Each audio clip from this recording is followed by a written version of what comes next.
가장 긴 강을 꼽으면요, 이 나일강을 꼽습니다. 이 길이가 6,671km나 돼서 굉장히 긴 강인데, 2001년도에 이 내셔널 지오그래픽에서 이 다시 측정한 결과로 이 나일강이 아니라 이 남미에 있는 아마존강이 가장 긴 강으로 판명이 되어졌습니다. 이 7,000km가 넘는 것으로 이 측정이 되었습니다. 이 강의 수량도 전 세계에서 가장 많은 강이 아마존강이라고 합니다. 여러분, 이 대서양 쪽으로 흘러나아가는 이 강 수량이 이 내륙의 바다라고 부를 정도로 아주 깊고 양이 많다라고 합니다.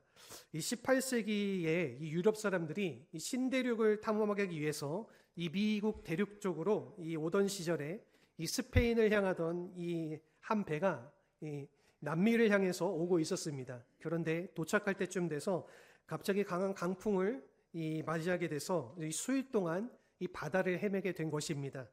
이 수일 동안 바다를 헤매면서 가지고 온 식량과 물이 다 떨어지게 되었고, 이 기진맥진한 상태에서 그들이 이 육지만 나타나기를 간절히 기다리고 있었습니다.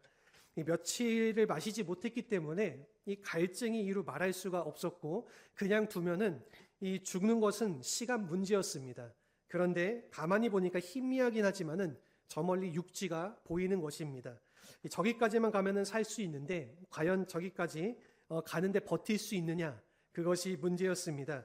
그 순간 이 원주민이 탄 한 척의 배가 이 노를 저으며 그들의 앞에 나타났습니다. 그때의 선원들이 그 원주민들을 바라보고 놀라서 소리를 지르면서 몸짓 발짓하면서 이 자신들에게 물을 달라 그렇게 외쳤다라고 합니다. 그러자 그 원주민들이 그 선원들을 보고 그들의 몸짓과 그들의 행동을 보면서 그들의 그 배밑을 가리키면서 이렇게 말했다고 합니다. 당신들은 이미 강 안에 들어와 있어서 이 물 밑에 이 물을 떠서 마시면 됩니다. 이미 그들은 이 아마존 강 안에 들어와 있었던 것이죠. 여러분, 여기서 이 아이러니한 사실이 한 가지가 있습니다. 여러분, 이 자기들 배 밑에 떠마시면 얼마든지 이 마실 수 있는 강물이 있는데 그것을 알지 못하고 이 목말라 한 채 힘들어하는 그 선원들의 모습, 여러분, 이것이 바로 오늘 우리의 삶이 이와 같은 모습이 참으로 많이 있다라는 것입니다. 여러분, 하나님께서는 우리에게 은혜의 강물을 주셨습니다. 축복의 강물을 주셨고, 그리고 이 생명의 강물을 주셨고, 아무리 마셔도 마르지 않는 그런 강물을 주셨는데, 여러분, 이와 같은 하나님을 두고도 우리는 목말라하고 힘들어할 때가 참으로 많다라는 것입니다. 그 이유가 무엇일까요? 그것은 이 믿음의 그릇을 가지고 이 강물을 마시지 않았기 때문에 우리는 목말라 하는 것입니다. 여러분, 실제로 우리의 삶이 힘들고 어려운 것은요, 이 환경 때문이 아닙니다. 이 경제적인 여건 때문도 아닙니다. 여러분, 솔직히 과거에는 이보다 더 험악한 시절도 우리가 잘 감당하지 않았습니까? 이 먹을 것이 없고 굶주려 가면서 이 보릿고개를 넘던 그 시절에도 이 잘 버텨왔는데, 이 조금 경제가 어렵고 환경이 어렵다고 해서 절망하면은 안 된다는 것입니다. 진짜 문제는요, 우리의 마음의 문제라는 것입니다. 여러분, 내 마음 속에 생수가 흐르면은 힘을 낼 수가 있는데 하나님의 생수가 없기 때문에 목말라하고 힘들어 한다라는 것입니다. 여러분, 이런 의미에서 우리가 이 그리스도인의 삶을 바르게 산다라고 하는 것은요, 여러분, 하나님께서 무한대로 준비해 놓으신 이 축복의 강물을 날마다 마시면서 그 회복을 경험하고 그 치유를 경험하고 이 하나님의 은혜와 능력을 경험하면서 사는 것이 바로 성경에서 말하고 있는 이 그리스도인의 삶이라는 것입니다. 여러분, 오늘 본문을 보시면은요, 이 이방인들에게 하나님의 은혜의 강물이 막히지 않고 흘러간 사실을 보여주고 있습니다. 우리가 읽어서 잘 아시겠지만 본문의 말씀은 이 베드로가 고넬료의 집에 들어가서 했던 설교의 말씀을 기록하고 있습니다. 아마도 이방인 집에 들어가서 했던 이 복음 설교 중에 첫 번째 설교라고 말할 수가 있습니다. 34절에서 35절의 말씀을 보게 되면은 이 말씀을 통해서 베드로는 미처 깨닫지 못했던 아주 중요한 사실 한 가지를 고백합니다. 우리 같이 한번 이 34절 말씀을 읽어보겠습니다. 베드로가 입을 열어 말하되 내가 참으로 하나님은 사람의 외모를 보지 아니하시고, 여러분, 이 말의 뜻은요, 하나님은 편견이 없으시다라는 것입니다. 하나님은 누구를 좋아하고 싫어하는 이러한 편견하는 마음이 없다라는 것이죠. 우리가 이어서 35절 말씀 같이 읽겠습니다. 각 나라 중 하나님을 경외하며 의를 행하는 사람은 다 받으시는 줄 깨달았도다. 아멘. 하나님은 모든 자를 이 어느 나라에서 왔든지 누구든지 이 차등 없이 다 받아주시고 은혜를 주신다라는 것입니다. 여러분 사실 이것은요, 이 유대인이었던 베드로에게는 굉장히 충격적인 사실이 아닐 수가 없었습니다. 왜냐하면 지금까지 여러분 이 유대인들은 자기만 특별한 하나님의 은총을 받고 그리고 선택된 민족이고 자기들만 이 하나님의 나라에 간다고 생각했는데, 오늘 본문에서 하나님께서 아니다, 하나님의 은혜는 모든 자에게 다 열려 있다, 누구나 다 구원받을 수 있다, 차별하지 않고 경외하고 믿기만 하면은 이 하나님의 백성이 될 수 있다, 이렇게 밝히고 있기 때문에 여러분 베드로에게는 굉장히 충격적인 사실이 아닐 수가 없던 것이었습니다. 실제로 이 하나님의 은혜가 이 고넬료의 집에 임한 사실을 오늘 본문에서 이렇게 설명하고 있습니다. 45절 46절 말씀입니다. 우리 같이 한번 읽어보겠습니다. 베드로와 함께 온 할례 받은 신자들이 이방인들에게도 성령 부어주심으로 말미암아 놀라니 이는 방언을 말하며 하나님 높임을 들음이로다. 아멘. 이런 베드로가 이 설교의 말씀을 선포할 때에 이 성령께서 임재하셨는데 이방인들까지도 다 성령을 받고 방언을 말하게 되었다라는 것입니다. 여러분 이것은 예루살렘에 일어났었던 그 오순절날과 똑같은 이 현상이 오늘 이 이방인의 집에서도 일어나게 되었다라는 것이죠. 여러분 이것은 하나님의 은혜의 강물이 이 이방인들까지도 동일하게 임한 사실을 우리에게 말씀해주고 있는 것입니다.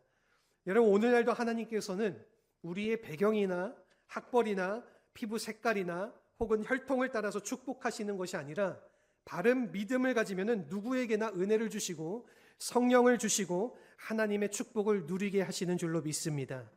여러분 이런 의미에서 이 하나님은 공평하신 하나님, 모든 사람에게 축복의 문을 열어주시고 이 축복의 강물을 마시게 하는 하나님. 여러분 그런데 여기에 한 가지 중요한 사실이 있습니다. 하나님의 은혜는요, 이 제한이 없고 하나님의 사랑은 누구에게나 다 열려져 있지만은요, 그것은 자동적으로 주어지는 게 아니라는 것입니다.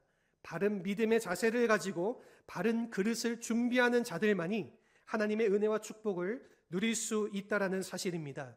여러분 이런 측면에서 하나님의 은혜는 제한이 없고 하나님의 사랑과 복음의 능력에는 제한이 없지만은 여러분 우리가 바른 자세를 견지할 때에 하나님께서 준비하신 축복의 강물을 매일 누리면서 살 수가 있는 것입니다. 여러분은 실제로 이 하나님의 축복의 강물을 매일 누리면서 살고 계십니까? 여러분 혹시 그렇지 못한다라고 하면은 여러분 우리가 준비해야 될 몇 가지가 있습니다. 여러분 우리가 준비하기만 하면은 얼마든지 이 하나님의 축복을 누릴 수 있고 제한 없는 하나님의 사랑과 능력을 체험할 수가 있는 것입니다. 우리가 축복의 강물을 마시려면은 무엇을 준비해야 할까요? 이 세 가지를 오늘 본문을 통해서 함께 나눠보고자 합니다. 우선 첫 번째입니다. 첫 번째는 바른 마음을 품어야 한다라는 것입니다. 우리가 34절 말씀을 보시면은요, 하나님은 외모로 보지 않는다 말씀하신 후에 35절에서 하나님이 보시는 것이 무엇인지가 자세히 나와 있습니다. 우리 같이 한번 35절 말씀 읽어보겠습니다. 각 나라 중 하나님을 경외하며 의를 행하는 사람은 다 받으시는 줄 깨달았도다. 아멘. 여기 무조건 모든 사람이 다 하나님의 축복을 받는 것이 아니라 여러분이 하나님을 경외하고 의를 행하는 자라야만 축복을 받을 수 있다라는 것입니다. 여러분 여기서 의를 행한다는 말의 의미는요, 우리가 쉽게 표현하면은 믿는 자라는 뜻입니다. 우리가 어떻게 의를 행할 수가 있겠습니까? 여러분 우리가 스스로 의를 쟁취할 수는 없는 것입니다. 여러분 이 믿는 자는 하나님께서 의를 주신다라는 것이죠. 여러분 그래서 이 참된 믿음을 가지고 우리가 하나님을 경외하면은 그 마음 가운데에 하나님이 복을 주신다라는 뜻입니다. 그러므로 우리가 이 오늘 본문에서 말씀하고 있는 이 경외가 무슨 뜻인지를 잘 깨달아야 합니다. 여러분 경외한다라는 말이 무슨 뜻일까요? 이 기본적인 의미는요, 이 두려워한다라는 것입니다. 그래서 우리가 구약이나 신약이나 이 하나님을 경외한다라는 말은요, 여러분 이 하나님을 두려워한다라는 그러한 뜻이죠. 여러분 그런데 이 경외심은요, 이 공포감을 말하는 것이 아닙니다. 너무나 사랑하고 너무나 높고 너무나 고귀하기 때문에 감히 함부로 다가서지 못하는 이 깊은 이 존경의 마음을 우리가 경외라고 표현하는 것입니다. 우리가 정말로 이 하나님을 바로 만나게 되면은 이 하나님을 경외하게 되고, 그리고 이 하나님을 경외하는 자라야지 하나님께서 복을 주시는 것입니다. 여러분, 우리가 하나님을 경외하지 않으면은 바른 예배를 드릴 수가 없습니다. 이 하나님을 경외하지 않는 사람들의 특징은요, 이 예배를 경시한다라는 것입니다. 예배를 소홀히 하는 것이죠. 이 예배한다라고 하지만요, 형식적으로 예배를 드리고, 그리고 예배를 빠지기도 하고, 예배를 예배답게 드리지 못하는 그러한 근본적인 이유는요, 이 하나님을 경시하기 때문에 그런 경고라는 것입니다. 하나님을 경외하지 않는 사람은요, 또한 기도도 깊게 할 수가 없습니다. 여러분, 정말로 우리가 내 앞에 하나님이 와 계시는데 이 내 앞에 임재하시는 그런 하나님 앞에 기도한다라고 생각을 하면은, 여러분, 우리가 그냥 기도할 수 있겠습니까? 이 전심을 다 쏟아서 나의 심령을 토하듯이 여러분, 우리가 그렇게 기도하지 않겠습니까? 여러분, 이 하나님을 경외하지 않으면은 예배도 제대로 드릴 수가 없고 우리가 기도도 제대로 할 수가 없는 것입니다. 우리 시편 51편 17절의 말씀을 보시면은 다윗이 이렇게 고백을 합니다. 우리 같이 한번 큰 목소리로 읽어보겠습니다. 하나님께서 구하시는 제사는 상한 심령이라.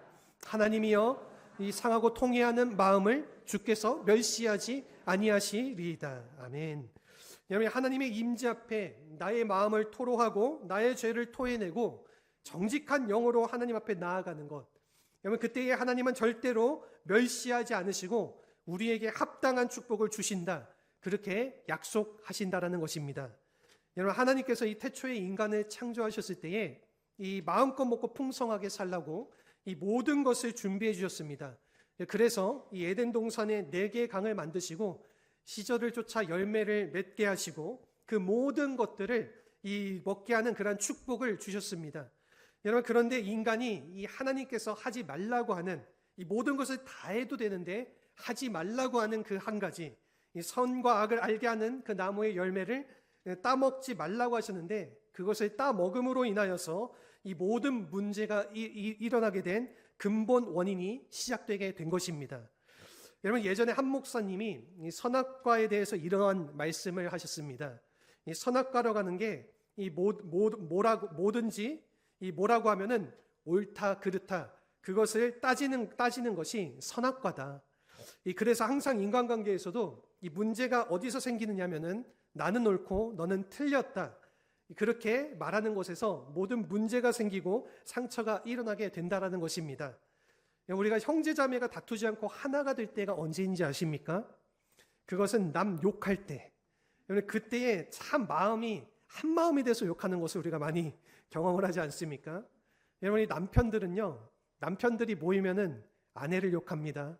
아내들이 모이면은 남편을 흠잡습니다. 여러분, 이런 것이 왜 이렇게 모일 때마다 마음이 이렇게 통하게 되는지 잘 모르겠습니다. 여러분, 그런데 그렇지 않은 경우는요, 이 대체적으로 나는 옳고 너는 틀렸다고 말하니까 문제가 생기는 것이라는 겁니다. 오늘 우리가 이 하나님이 하시는 일에 대해서 무조건 옳다 그르다 그렇게 토를 달면은 안 되는 것입니다. 여러분, 그것이 바로 선악과라는 것입니다. 여러분, 하나님이 하신 일은 무조건 옳은 일인 줄로 믿습니다. 여러분, 이 하나님이 하시는 일을 그대로 우리가 다 받아들일 때, 이해가 안 가도 무조건 우리가 그것을 아멘하고 받아들일 때에 그것이 우리에게 복이 되고 은혜가 되는 것이지, 우리가 따지기 시작하고 하나님께서 말씀하신 것에 대해서 토를 달기 시작할 때에 여러분, 하나님의 복은 떠나가는 것입니다. 여러분, 이러므로 우리가 정말로 하나님을 경외하는 것이 무엇이냐면은 하나님이 나의 주권자이시기 때문에 우리가 무엇을 하든지 하나님은 항상 옳으십니다. 하나님, 그렇습니다. 내가 할 일은 아멘 하고 따르는 일밖에 없습니다. 우리가 그렇게 고백하는 것, 여러분, 이거 하나님을 하나님 되게 할 때에 여러분, 우리의 삶 가운데 복이 임하고 하나님의 축복의 강물이 흘러가게 된다라는 것입니다. 그러므로 우리가 진정한 차원에서 이 하나님의 축복의 강물을 마시기를 원한다라면은 여러분, 이 내 마음의 바른 믿음과 하나님을 경외하는 마음을 가져야 될 줄로 믿습니다. 이러한 바른 믿음을 가지시는 우리 모두가 되시기를 주님의 이름으로 축원합니다.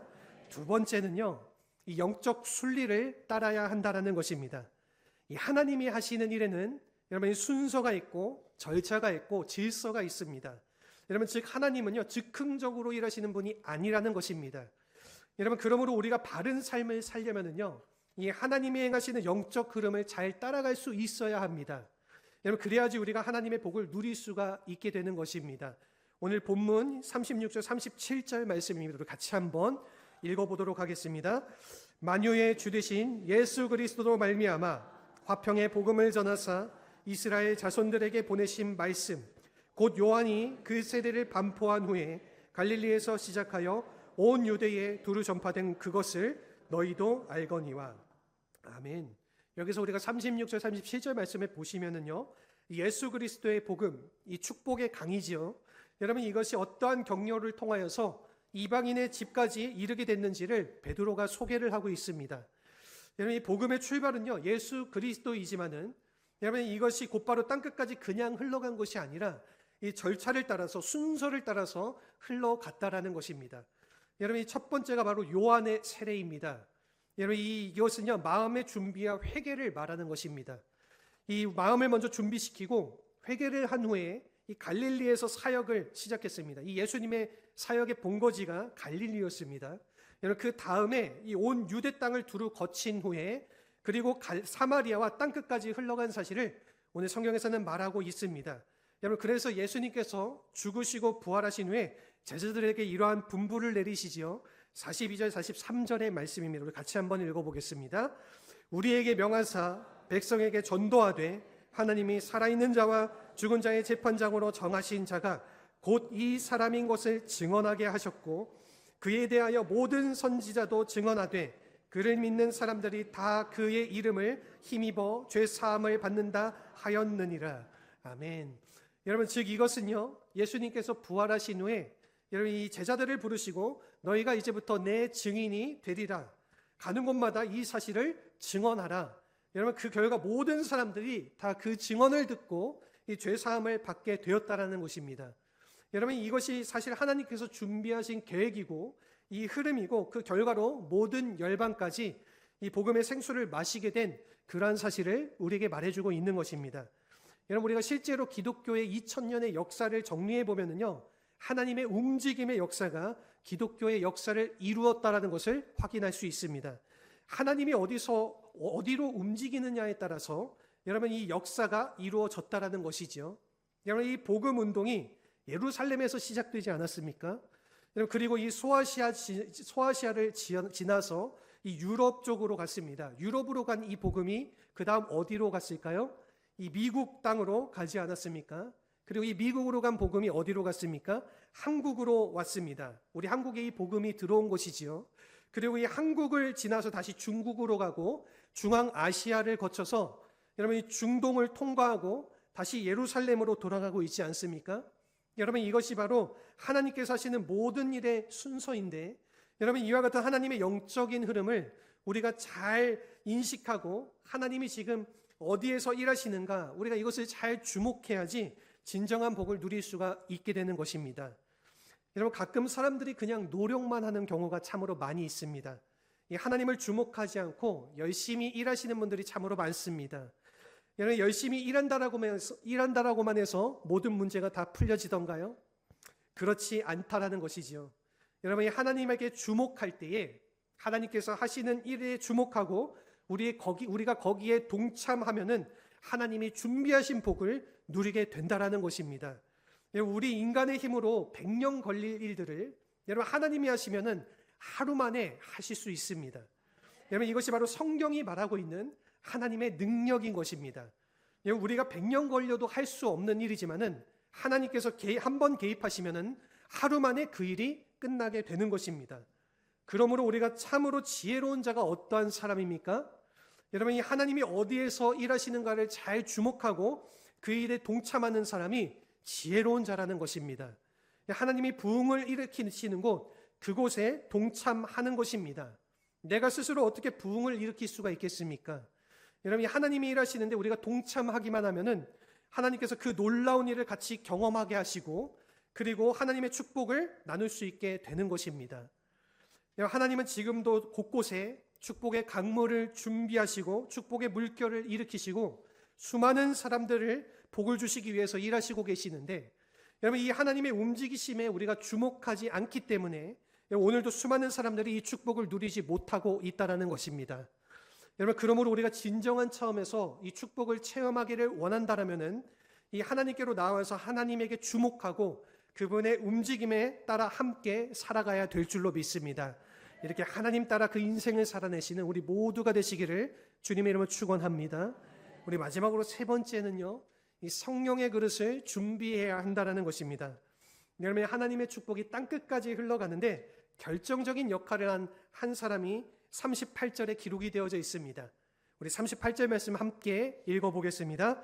하나님이 나사렛 예수에게 성령과 능력을 기름 붓듯 하셨음에 그가 두루 다니시며 선한 일을 행하시고 마귀에게 눌린 모든 사람을 고치셨으니 이는 하나님이 함께 하셨음이라. 아멘. 여러분, 이 말씀 보시면은 예수님 앞에 나사렛이라고 하는 그 단어가 붙어 있습니다. 여러분, 그냥 예수 그리스도라고 부르면 될 텐데 왜 나사렛 예수라고 굳이 표현을 했을까요? 물론 여러 가지 이 많은 이론들이 있지만은요, 일반적으로 여러분, 이 높은 곳에서 이 나사렛이라고 하는 것은 하나님의 인성을 강조하기 위한 것입니다.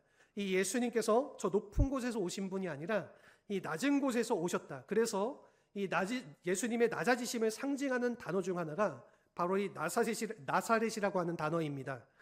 여러분, 예수님은 물론 이 하나님이시기 때문에 여러분, 이 본인 자체의 능력으로 다 하실 수 있지만은 여러분, 그러나 그는 나사렛 예수, 인간의 몸을 입고 오신 예수, 그리고 갈릴리 중에서도 가장 비천한 곳에서 성장하신 그러한 예수였지만은 여러분, 이 예수님에게 성령과 능력으로 기름 부음을 받으면은 착한 일을 행하게 되고 그리고 마귀에게 눌린 자를 고치게 되고 모든 결박을 풀어낼 수가 있게 된다라는 것입니다. 여러분, 이 말씀을 통해서 오늘 본문을 기록한 누가가 한 가지 시사하는 바가 있습니다. 여러분, 이 예수님에게 임한 이 성령이 우리에게 임하면은 동일한 일을 할 수 있게 된다라는 것입니다. 여러분, 이것을 믿으십니까? 예수님의 능력으로 내가 동일하게 그 능력을 행할 수 있게 됨을 우리 성도님들 모두가 믿으십니까? 여러분, 참 믿음으로 우리가 아멘 하신 분들에게 하나님의 축복이 임하실 줄로 믿습니다. 여러분, 사실은 우리가 믿기 힘들죠. 어떻게 예수님이 하신 일을 우리가 같이 할 수가 있겠습니까? 감히 우리가 인간인데, 여러분, 인간이 우리가 예수님이 하신 일들을 행할 수 있는 것일까요? 우리가 그렇게 생각할지 모르겠지만은 성경 말씀은 우리에게 아주 명확하게 기록하고 있습니다. 요한복음 14장 12절 말씀을 보시면 주님께서 직접 하신 말씀입니다. 우리 같이 한번 큰 목소리로 읽어보겠습니다. 내가 진실로 진실로 너희에게 이르노니 나를 믿는 자는 내가 하는 일을 그도 할 것이요 또한 그보다 큰 일도 하리니 이는 내가 아버지께로 감이라. 아멘. 여러분, 정말로 우리가 믿음을 가지고 여러분, 예수님을 나의 구원자로 고백하고 예수님을 믿는 자는 주님이 하신 일을 같이 할 수 있다, 그렇게 말하고 있습니다. 그리고 그보다 더 큰 일도 할 수 있다. 그 이유가 뭐냐면은 내가 아버지께로 감이라. 여러분, 이 말을 쉽게 표현하면은요, 이 예수님께서 가시면은 누가 오십니까? 이 성령님께서 오시는 것입니다. 보혜사 성령님께서 우리에게 오시는 것이죠.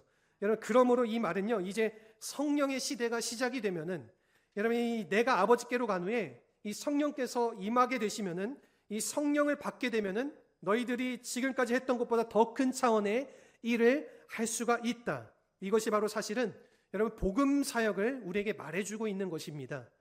우리가 어떻게 주님보다 더 큰 능력이 있을 수가 있겠습니까? 그런데 온 세계 열방에 임할 복음의 영향력이 더 커지게 될 것임을 우리에게 말하고 있는 것입니다.